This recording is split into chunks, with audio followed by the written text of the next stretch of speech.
Hello बच्चा party. तो कैसे हो आप लोग? आई होप कि आप लोग बहुत अच्छे होंगे और आप लोग की एग्ज़ाम की तैयारी भी बहुत अच्छी चल रही होगी।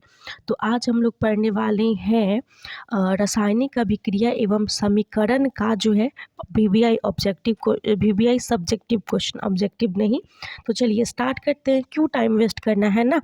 लेकिन स्टार्ट करने से पहले आप लोग वीडियो को लाइक कर देना और चैनल को सब्सक्राइब कर देना अगर नए बच्चे हो तो, ठीक है। क्योंकि हम लोग बहुत अच्छा आपके लिए कंटेंट ढूंढ कर ला रहे हैं, तो आपका भी हक बनता है कि आप सब्सक्राइब कर दें, ठीक है। चलिए स्टार्ट करते हैं। लोहे की वस्तु, यहाँ वस्तु होगा, ठीक है, को हम क्यों पेंट करते हैं? तो देखो, पेंट करने से लोहे के पदार्थ का जो ऊपरी भाग होता है वो छुप जाता है, ठीक है, और वह वायु के साथ सीधे संपर्क में नहीं आता है, जिसके कारण उसमें जंग नहीं लगता है। और इसलिए पेंट करने से हम लोहे के उस पदार्थ को जंग लगने से बचा देते हैं, ठीक है। चलिए सेकंड क्वेश्चन हम लोग पढ़ते हैं, क्या है देख लेते हैं। देखिए, तेल एवं वसा युक्त खाद्य पदार्थों को नाइट्रोजन से प्रभावित क्यों किया जाता है? तेल एवं वसा युक्त खाद्य पदार्थ को वायुरोधी बर्तनों में रखने से उपचयन की गति जो होती है वो धीमी हो जाती है। तेल एवं वसा युक्त पदार्थ को नाइट्रोजन से भी इसलिए युक्त किया जाता है ताकि उसमें उपचयन ना हो सके, ठीक है। चलिए उसके बाद देखिए कौन सा क्वेश्चन है कि प्रतिस्थापन अभिक्रिया क्या है, उदाहरण देना है। तो क्या होता है देखिए पढ़ लेते हैं। वह रासायनिक अभिक्रिया जिसमें अधिक अभिक्रियाशील धातु अपने से कम अभिक्रियाशील धातु को यौगिक के विलयन या गलित अवस्था से विस्थापित कर देती है, उसे प्रतिस्थापन विधि कहा जाता है। जैसे देखो Fe है और ये कॉपर सल्फेट है, और जब इसमें क्या होता है कि ये जो आयरन है, आयरन जो है सल्फेट के साथ मिल जाता है और FeSO4 यानी क्या बोलते हैं इसको, FeSO4 बनाता है और कॉपर को बाहर कर देता है। तो इसी को बोला जाता है, मतलब विस्थापित कर दे रहा है एक दूसरे को। इस रासायनिक अभिक्रिया में Fe जो है, Fe जो की अधिक अभिक्रियाशील है Cu की अपेक्षा, उसे विस्थापित कर उसे स्थान पर स्वयं प्रतिस्थापित हो जा रहा है, देख रहे हो ना, इसीलिए। अब देखो वियोजन अभिक्रिया से आप क्या समझते हैं। वियोजन अभिक्रिया जब एक बड़ा यौगिक टूटकर दो या दो से अधिक यौगिकों में परिणत हो जाता है तो वैसी अभिक्रिया वियोजन अभिक्रिया कहलाती है। मतलब क्या होता है कि एक बड़ा यौगिक है वो टूट कर ये क्या होता है कि दो भाग में बढ़ जाता है, ठीक है। जैसे 2KClO3 है, तो ये टूट कर ये किस में बना, 2KCl में प्लस 3O2 में बन गया है। तो इसी तरह, ठीक है, देख लो आगे। देखो ऊष्माक्षेपी एवं ऊष्माशोषी अभिक्रिया में क्या है, डिफरेंस बताना है। एक मिनट, हट नहीं रहा है, हो गया।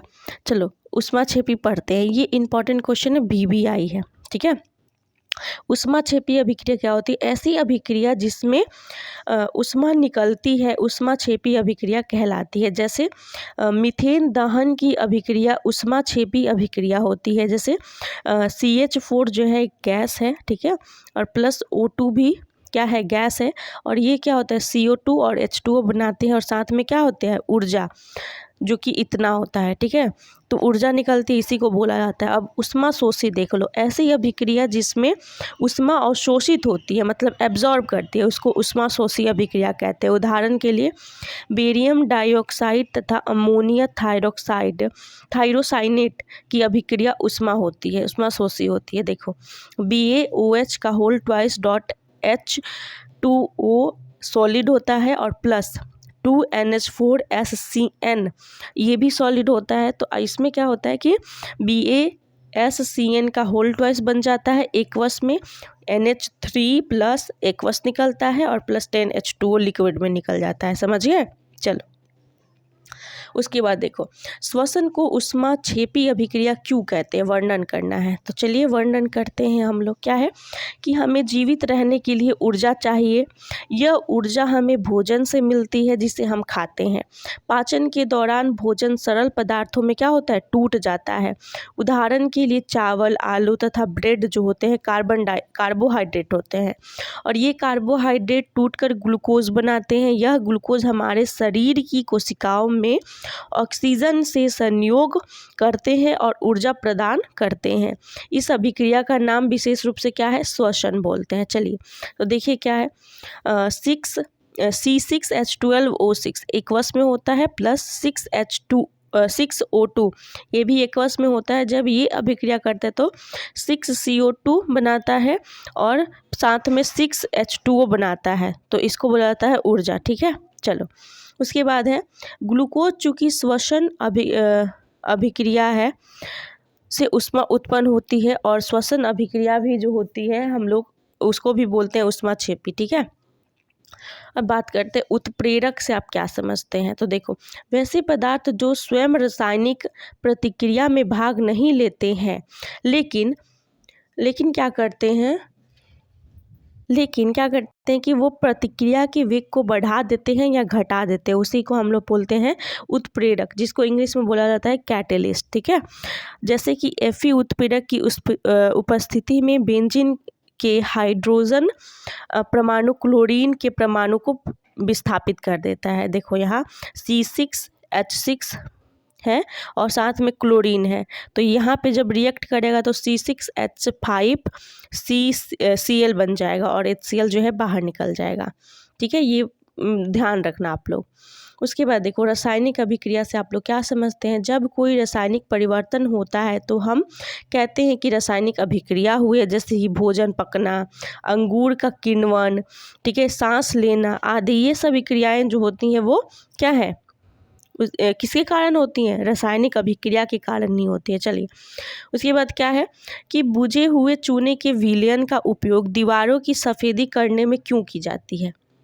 देखिए तो उसमें क्या होता है, कैल्शियम हाइड्रोक्साइड वायु में उपस्थित कार्बन डाइऑक्साइड के साथ धीमी गति से अभिक्रिया करके दीवारों पर कैल्शियम कार्बोनेट की एक पतली परत बना देता है।